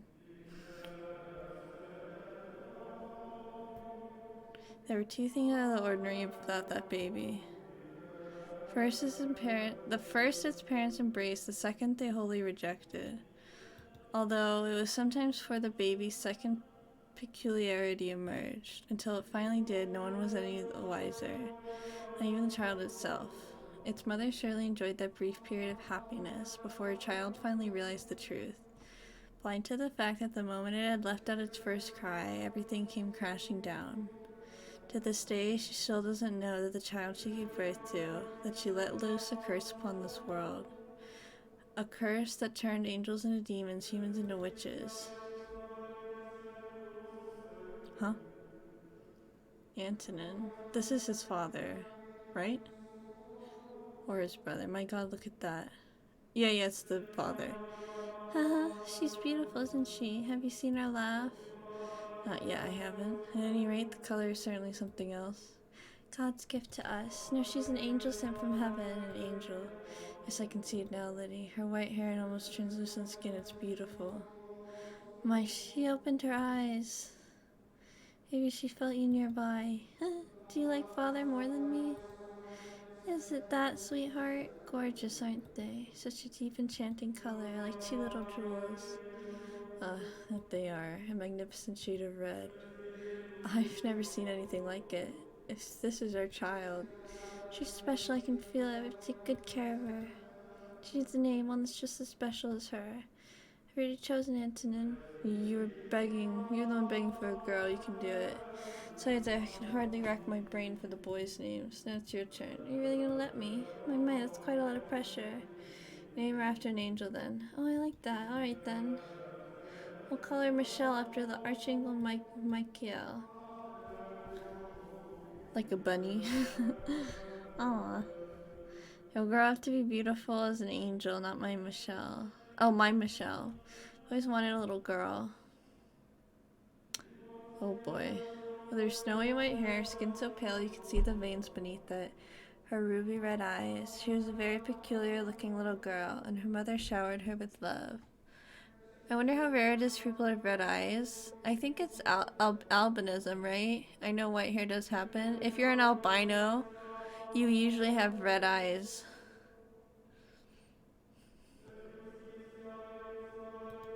She truly believed her daughter was an angel sent from above, born a human child. A blessed babe, born a girl, was given an angel's name, Michelle. Me.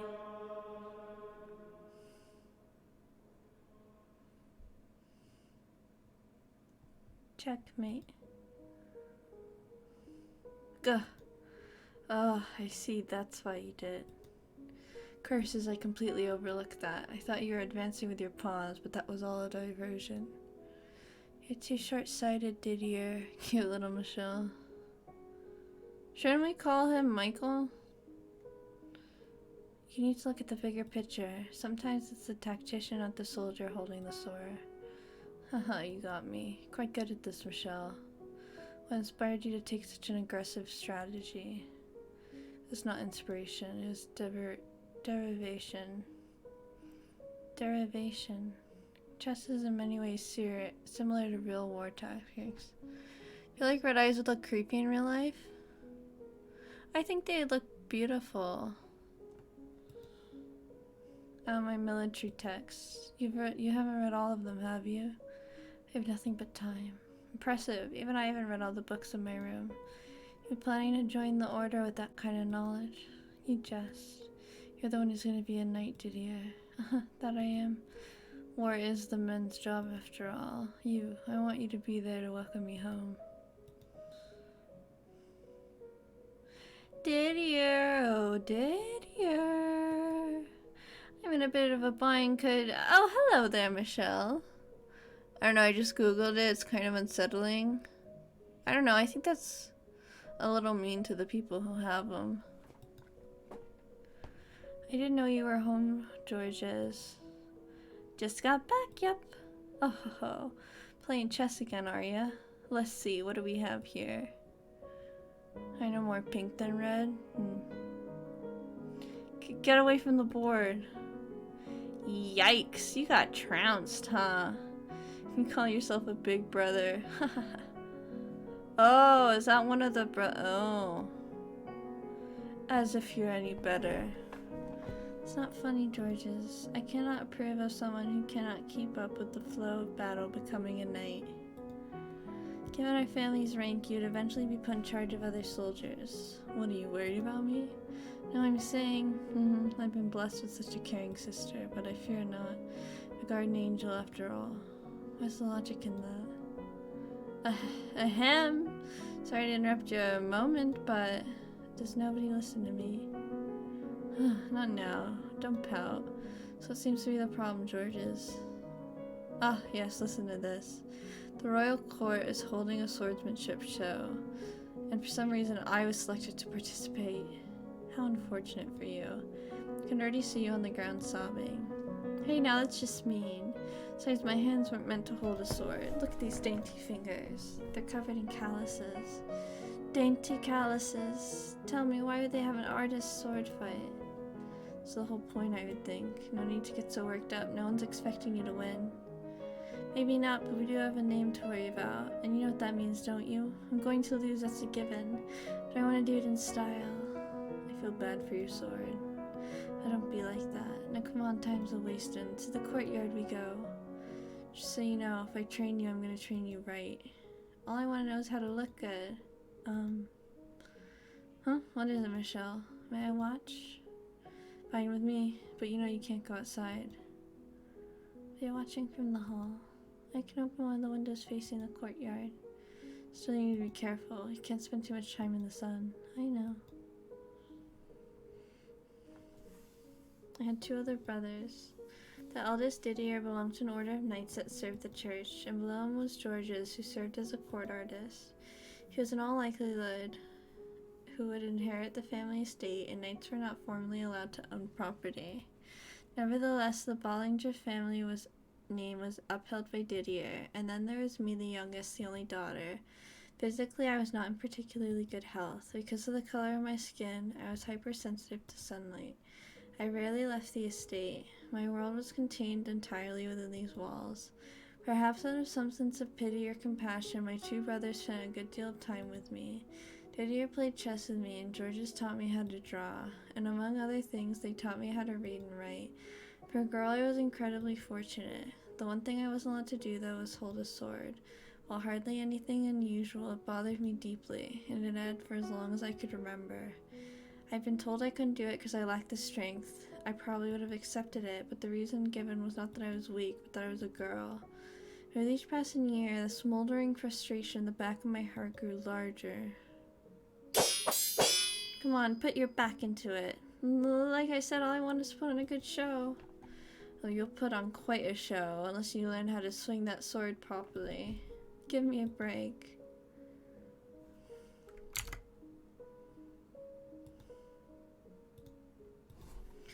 Out in the garden, my two brothers traded swings bare-chested. All I could do, though, was observe from afar. I felt a sharp pain like a needle piercing my chest, a needle that seemed to be growing even thicker.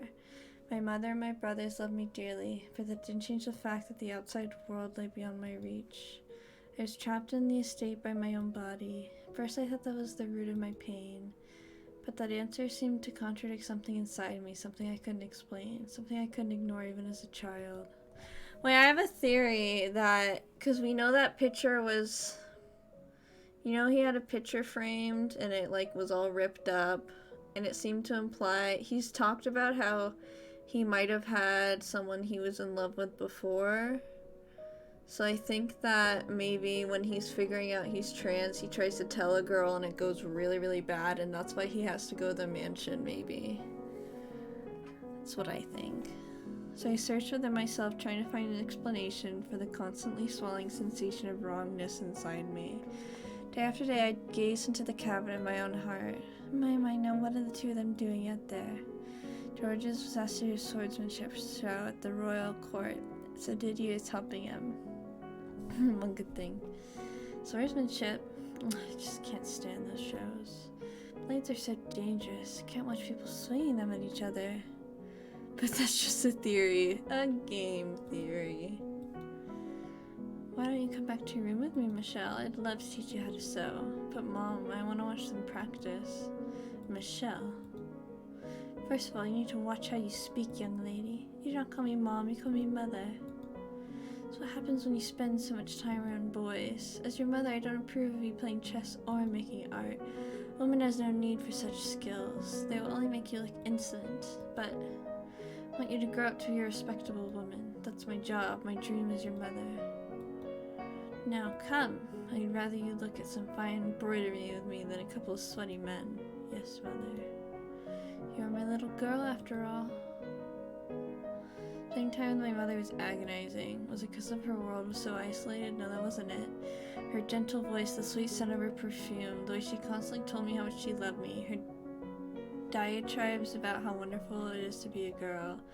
Everything she did put so much pressure on me. But above all, she loved to say, "You are my little girl, after all," and there was nothing strange about that at all. Every time I looked in the mirror, I saw the daughter of a noble. That was who I was. So the only thing wrong was how I felt. Every time I faced with the reality of who I was, my heart wavered. I had no interest in learning to embroider. Didn't understand why that was necessary. I knew what purpose it served. Everything she taught me I would need when I was wed off to some noble boy, and it was my responsibility to learn those things. I like how half the family has a British accent, but the other doesn't. Is that because of, like, I think I've only given one person a British accent. It didn't feel right, though. I couldn't accept the fact that one day I would be married. It was but an ominous shadow looking in my future. I would have preferred ravaging the books in Didier's room rather than having conversation with my mother. Tales of heroes and old and dauntless soldiers. Military texts written by tacticians in the midst of war. Thinking about them set my heart aflutter. It made me think about my brother. He was trained to be a knight. I envisioned armored flecked with rust, a long sword glimmering with blood of savages. Savages.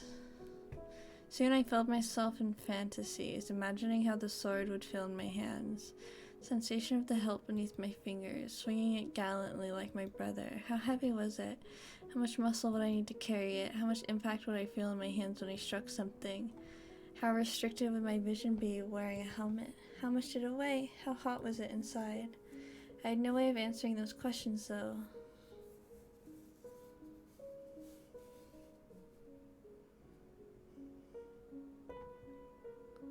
Ugh, kill me now. I have some cloth if you'd like to wipe yourself off. Oh yeah, thanks. Ugh, I'm so dead. You're at it for a long time. You never know, indeed, to half-ass something once he gets started, which I guess is what makes him knight material, but... Are you opposed to him becoming a knight? Well, I kind of assume he'd inherit the estate and handle taking care of everything, so, like, why's he gotta go and be some priest-whipping boy? Don't tell him I said that, though. He wants to fight for the greater good. I don't know, despite the name, he wouldn't be doing much fighting himself. Anywho, someone as passionate as him might be able to make changes for the better. Changes? He knows what condition the order's in. That's why he's joining. Figure he wants to whip him into shape, melt him down, and reforge the whole thing. Huh, so he might be able to change things. Well, what are you muttering about, Michelle? Hey, whoa, hold it. Pain I felt in my chest when I smelled the sweat emanating from George's body. When I looked at his slender but distinctly male build, I was convinced it was admiration. Did I want to become a knight too? Maybe the discomfort I felt was because I wanted to be like him? Would it all go away if he were able to change the rules and I could join the order as well? I was positive it would.